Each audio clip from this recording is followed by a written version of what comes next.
You know what I haven't got to do in a long time is bringing a chest to the altar. How about one of each of the altar rains?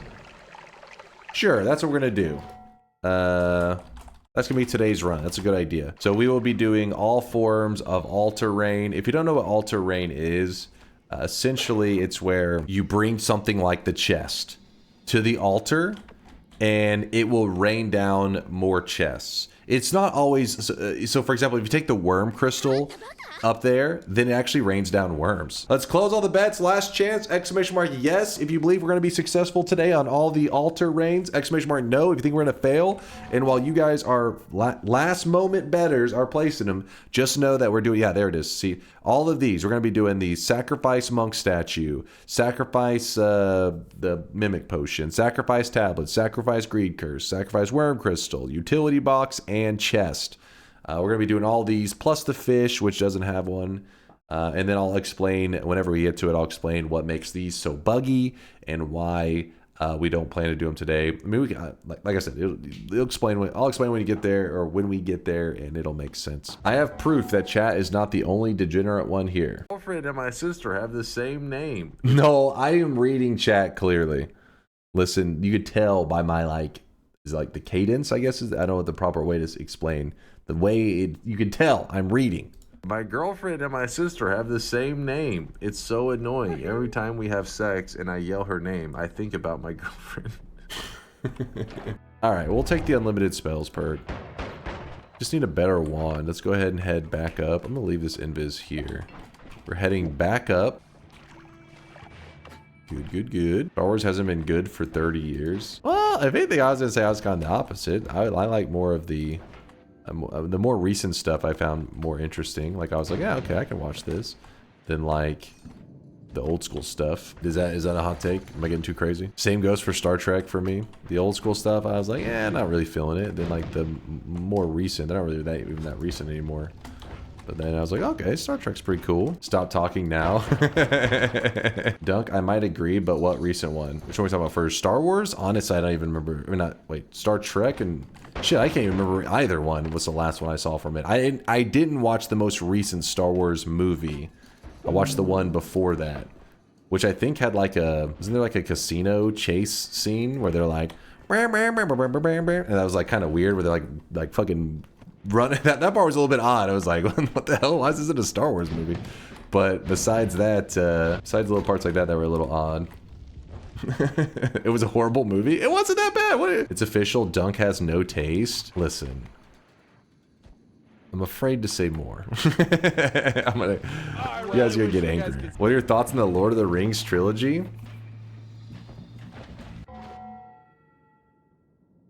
I have not seen it. No spoilers, please. Oh, listen, I just haven't watched it, but I have watched it kind of. I've watched it pretty much, but just like in bits and pieces through the years. That explains the hairline. Wait, what? What does that even mean? No, you haven't. I've seen it through the years. I've seen the battles, man. That's what Lord of the Rings is all about, right? It's not this adventure and all that. No, you want the battles. Report him. The voice got very high pitched. It's like, oh, come on, guys. Dunk has seen only Lord of the Rings memes. I mean, yeah, the memes helped me, pretty much piece together how it goes down, Snape kills Frodo. Smeagol, I mean, at some point, he has a battle with Dumbledore or some shit. At least give a spoiler warning. Yeah, then Naruto hops in at some point. But then I think it leads to Frodo getting named the Hokage. Use the Force, Harry. Yeah, that was good. That was a good scene. It was a classic. Hagrid is like, Harry, I'm your father. Big moment. Pivotal moment in the series. Oh, fuck. That's actually really dangerous. Hold up. Hold on, chat. I'm busy. Holy shit, you pain in the ass. Hold on, I'm actually afraid right now. Chill. All right, crisis averted. What the? Holy moly. What could you make of it? Make of what? The always cast Matter Eater? I mean, it's infinite digging. It's infinite digging, but it doesn't work on Cursed Rock. But at least in these early zones, it's kind of nice because we can just, you know, dig around like that. Remember, always cast, whenever you look at them, they'll say like 20 or in this case 10 charges. It's a lie. If it's an always cast, it'll say the charge amount, but it actually is infinite. Has nothing to do with the unlimited spells perk. It just, always casts are always infinite. Actually, I don't even know if that's necessary. In that case, we could swap that out with a triple.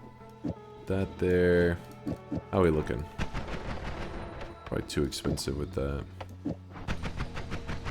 That'll do for now. So the problem with the kind of wand that I'm using, shit, is that it is a, it's a timer. And timer, so if you shoot it, you'll see like right here, the payload's actually firing off right there. So if the enemy's too far away, by the time that the arrow hits them, it doesn't have like any damage. So you have to kind of like get close, and some enemies you really don't want to hug too closely, like that CEO. So that's why I was kind of jumping around, trying to get close enough that I could get the payload to actually smack him in the face. Hi to our friend Steve. Hi Steve, how's it going? Easy. We grab the saving grace. Something traditional now. Chicken plus fire equals chicken leg. Bow and arrow plus bullseye plus deer equals cut of meat. Woman plus baby equals breastfeeding. The fuck? Let's just fire this mist wand off. Well, yes, it chases after stuff, as you can see. It doesn't have any damage. It's doing 0 damage. So that's why the plasma orbit's kind of important. But I wouldn't recommend this unless, because you know this could get us in a lot of trouble. But we have an infinite healing setup. We have teleports. We have a lot of decent stuff. So I'm willing to take some small risks. Use trigger instead of timer. So a lot of times trigger is better, but this is one of the rare cases that timer is probably the better option.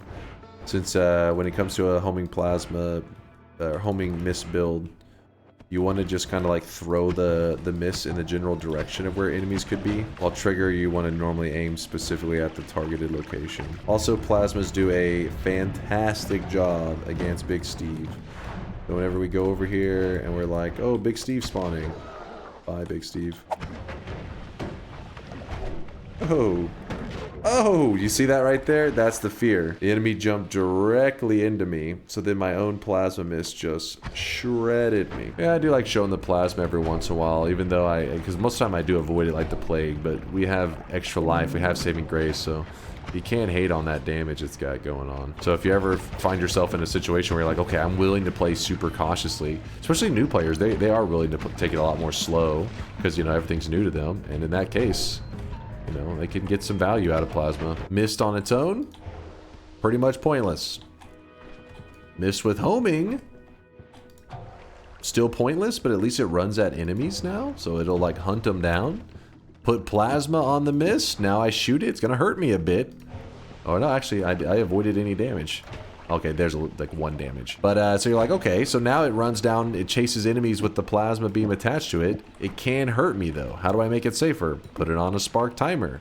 Spark timer shoots out the little slightly dangerous payload. And there we go. That's our build.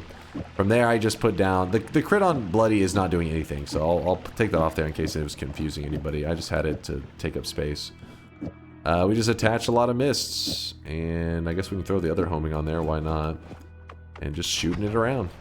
The more mists, the more plasma orbits attached to it. So in this case, it was on 1. Now it's on 4 mists. Whenever I shoot it, more plasma damage. Yep, yeah, each mist has its own little plasma orbit. And they just shred enemies. My downfall to my mist wand is that I don't have a way for it to go through walls currently. If I found a drilling modifier or something like that, that'd be nice. Instead, now I have to kind of like dig where I can directly shoot at them. So that the mist can very clearly have access to the guy I'm trying to kill. Probably shouldn't be shooting that black hole in case it drops a coup. I need to shoot something else. Circle of Buoyancy and coup. These are the 2 things that we're looking for. If either one of them works. Oh, and Telekinetic Kick is also a big one. We can actually start to do some of our chest reigns now. I guess we'll go ahead and do one part. So we can Tele Kick, grab this. No, come with me. Oh my gosh. Oh shit. That was a bad shot. I wonder if I have enough of it. It's still good. It's still good. No! Hold on. Wait. I have another one, by the way. It doesn't matter. That's why I'm kind of being a bit sloppy right now. Whee! I'm actually not even 100% sure if we have enough of the... I think so. I think it's good. Nope. Nope. Oh my god. There's a bridge boss right by this area. Oh my god. And it's shooting off poly shots. My favorite. Thank you, game. You're always so reasonable. Oh, come on.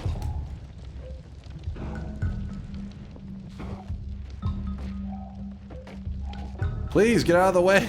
I can't kick the stuff. This little charcoal piece that we're holding right here. This is the remains of a treasure chest. Oh, come on. No, he shot my chest. Alright, so we have to do all the all-terrains. This is the very first one. The normal idea is that you're supposed to take a regular treasure chest here, but you can take actually any, there's several things that are looked at as a treasure chest, such as the coral chest. So you drop it here. Please work. There it goes. Your curiosity is rewarded. Oh, fuck. You're supposed to move to the ground very quickly. I kind of failed on that one. The reason you want to move down to the ground very quickly is because the chests are going to go flying like maniacs all over the place. And if you don't move to the ground quickly, a lot of them will face to the ground, through the ground, and you'll lose them. So I probably lost quite a few. Is there a way of grabbing them other than telekick? Yeah. Like I said, there's an item called a coup.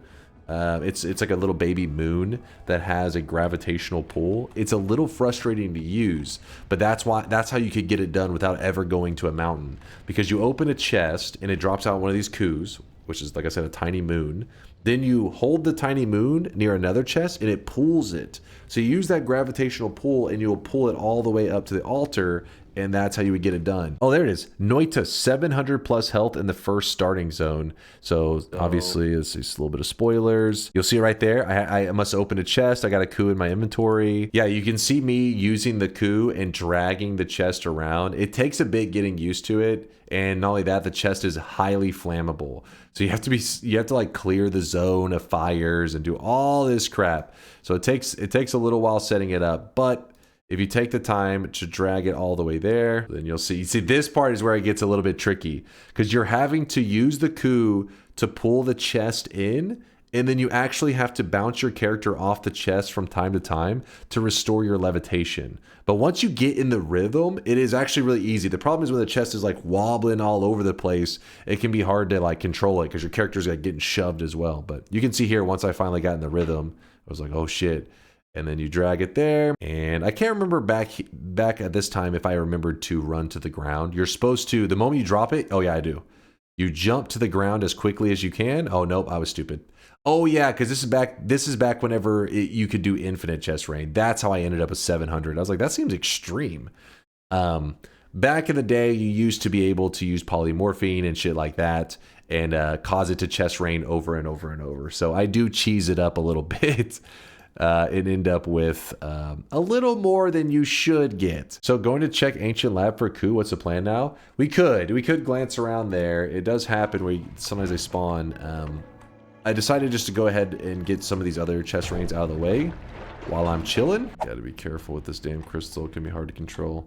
It's another one that could be interesting because I don't do this almost ever, but it's probably something I should consider. I just tend to forget about it. You put the worm crystal on the altar, you get the worm rain, and the big worms can drop hearts. So this could be a method for farming some HP early on, as long as you have a safe way to kill these damn worms. Yeah, look at that. Look at all those. That's couple hearts right there. So I think we got a total of like 7 or 8 hearts. So we did the worm rain. We have done the chest rain. Let's do the utility box rain.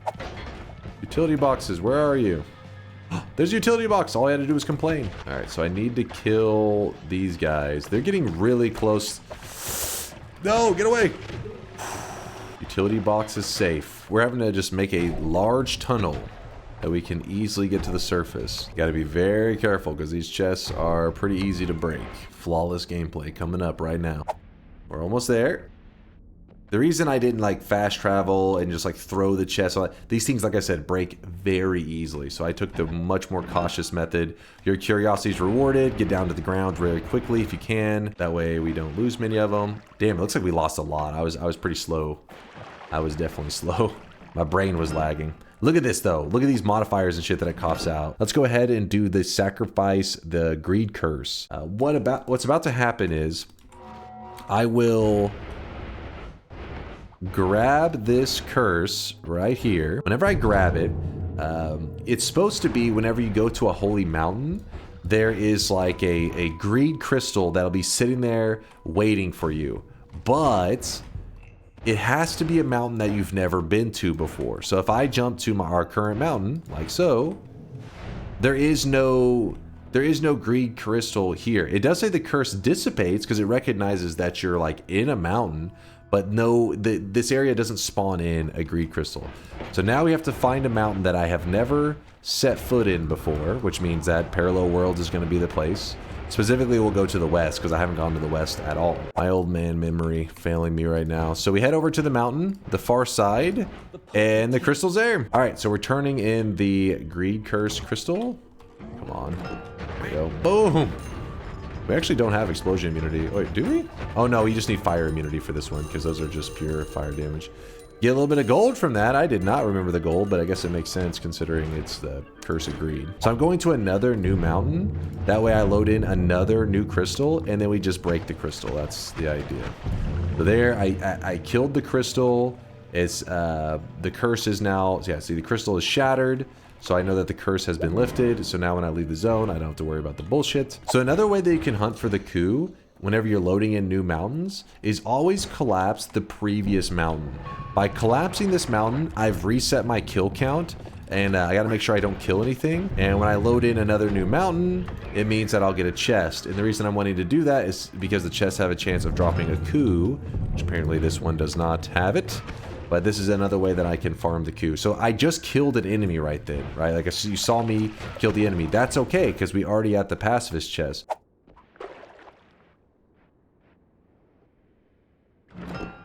Your curiosity is rewarded. So that was number 3. Sacrifice a total of 3 emerald tablets on the mountain altar in one run. So we got this one.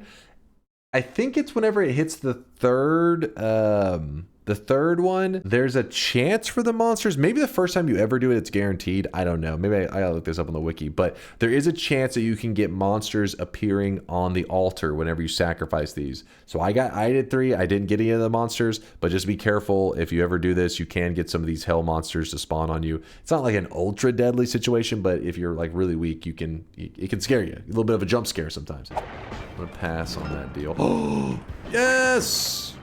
A coup! The hand. Nope, nope, nope, nope, nope, nope. No, don't go over that edge. I haven't done this in a long time. Oh, come on. You can't bounce off of this like you can the chest. The chest, you can jump off of it pretty well. Oh, come on, come on, come on, come on. Yeah, see, that's going to be our problem. Because whenever it drops, it's going to fuck us over. Oh! Dude, that fucking black hole pool was strong as hell. It could be improvement, you guys. It could be that it'll get less caught on edges now. I may be a genius. Follow me. Oh, shit. You're really bad at this hand job thing. I'll get better. Give me time. I'm pretty sure Homebringer doesn't work on this, right? Oh, man. I totally forgot that. Okay, well, then never mind. This got a lot easier. Wait. Did it just phase through the ground? Well, this is some intense fingering. Oh man, this is too small of a gap. Oh, please, please, please. No, don't go down. The momentum. I need the momentum. Getting over it with DunkOrSlam. What kind of sucks though is that the area around the altar, oops, we like kind of massacred it a bit. The worms and it's like all kinds of stuff just shredded that whole zone. This is the one that I was worried about. I was just like, how are we gonna get it up there? So if I can turn this one in, I'll be very happy. Did you get it up yet, old man? I did. Are you proud of me? Oh no, no, no, no, no.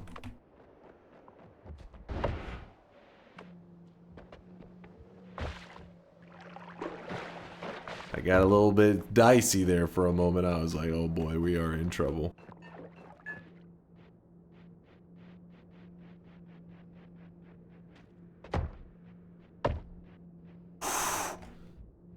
Don't fall. Yes! By the way, your curiosity gets rewarded in like a shit way, so congratulations, you won garbage. Done. Done. Done. 3, 4, 5. I gotta do this one. 6. So let's go grab the potion mimic real fast. This right here is the potion mimic that we're gonna need. So we put our pheromone juices on it. Once you have the pheromone on it, it does let you pick it up. Then we're going to sprint down to the altar. So we're gonna take our potion mimic and drop it here. This is not what you seek. And then it just rains down some potion mimics. In fact, I think it normally is more than that. Should also be able to put pheromone on those and then grab those up too. The more mimics. Or if you find it more fun, you can just blast them. I know he's kind of hard to see, but it's a single fish that I took from the pond. It was actually on the edge of the pond. You gotta make sure to not drop the fish from high up because you will splatter when he hits the ground. It sucks because I don't want to get too close because what'll happen is that fish is going to fall to his death. Almost guaranteed, but... oh well, we'll just pray. Oh, there he was. There he was. I'm pretty sure he just died. Oh, there he was. There he was. Oh, come on. I did my best. See, I kept dropping him, but... I ran out of levitation. Ooh! Oh my god, that little fish is hanging on for his dear life. He's hanging on by a pixel. He's like, please, hurry. All right, dropping him here. Dropping the fish. Hey, no, stop starting to swim away. Your ass, there it goes. This is not what you seek. As the fish just fall down and it gives you the fishbone wand. We did the sacrifice chest, we did the utility box, we did the worm crystal, the greed crystal, the tablets, the potion mimic, the hand statue, and the fish. So we have officially completed our challenge for the day. We still need to, you know, go kill Colmy to end the run and everything. But I will show why we're not doing these last 2 altar sacrifices. They're not that hard to do, but they're very glitchy, so it's more than likely it will not work. So I'm gonna do it right now. So we grab the sun. Now the reason this is probably not going to work is the first time you interact or you load in the sun area, you need to carry it to the altar because it has like a hidden kind of hitbox or interaction box that once you load it and then unload it, it tends to just fall through the ground. It kind of glitches out. So likely, since I loaded it, I've walked by that scale already, but I've walked by it multiple times, so it's unlikely that this will properly interact. Now, if you're like, well, how do I fix that issue? You have 2 options. The one is that the first time you load in that scale on a run, on a brand new run, you only load it in the moment you plan to take both the sun and the dark sun over to the altar. That is one way to do it. It's kind of a pain in the ass. Number 2, the alternative way is just having the bug fixed, which Latali has a mod on the Steam Workshop that I tell people all the time you should use it. It's called the QOL mod, Quality of Life mod. QOL mod, look it up. If you have that mod while you're playing, it fixes bugs like this. The only reason that I don't have it on is because I would hate to think that I have it on, then I interact with this in a way that it turns in the sun and it works properly, and somebody tries to recreate the exact same thing I did and it doesn't work for them. And they're like, well, what? Why is my method not working? I'm like, oh, because I have a mod on that fixes that bug. I'd rather the opposite, which is them having the mod on makes it way easier than for me, which I don't have the mod on, so I have to deal with the bug and glitch and stuff. All right, so let's see if we get lucky. It almost never does, but you never know. It could happen. It doesn't seem... yeah, so... right now, whenever you get to this point, it should create a sun. A sun should just go boof and be created, which you got to be careful because it would hurt really badly. But because it's glitched, it's not making one. Same goes for the other one. And again, that happens because I had loaded in this at some point because I was traveling over here and I was traveling to parallel worlds. So I loaded in that scale and then unloaded it. Instead, the moment I went over here the very first time, I would have to carry those crystals there. I can't wait to get to treat this game like a sandbox. Yes, that's like your prize, your reward for mastering those early zones, which are really fucked up and very difficult. But once you do get past that, yep, you get to pretty much the Noita world becomes your sandbox. So as you can see, this crystal also bugged out, which again, no surprise. But if something happened and these did not both bug out, this one would make a sun, this one would make a dark sun, and these gems only appear once you have already done your sun quest. So then when you make both of these, you place them both on the altar, then they would create a sun and dark sun, and then a supernova would happen. But you don't have to do the supernova in this way. You could just go grab the sun and the dark sun and collide them too. That's an alternative. But yeah, that's the reason that these were not part of the challenge. I just told you guys that I would rant about it when we got to it in case it helps anybody out there learn some information. But yeah, they're glitchy as hell. And all the way back to Colmy we go after we've completed our challenge. Pretty easy Colmy kill. We can just throw a ton of the mist at him and just gonna get shredded. The final altar sacrifice. My Sampo, aka the salt. So this is where Noita can get a little bit weird. Let's say you said press E to pick up this wand, and you're like, oh, let me just pick up this wand real quick. But watch what's gonna happen. It locks in the wind too, so be very careful about that. If you're holding the Sampo, make sure that you don't have the. If you're pressing E on that point, it's gonna lock in the wind, even if you were doing something else with it. How'd you learn that? I don't want to talk about it. I will forgive him only because I know he's a little bit drunk because his birthday happened recently, so he's got that birthday high. He's drunk on birthday cake. 2 dunks. Get the hell out of here, chat.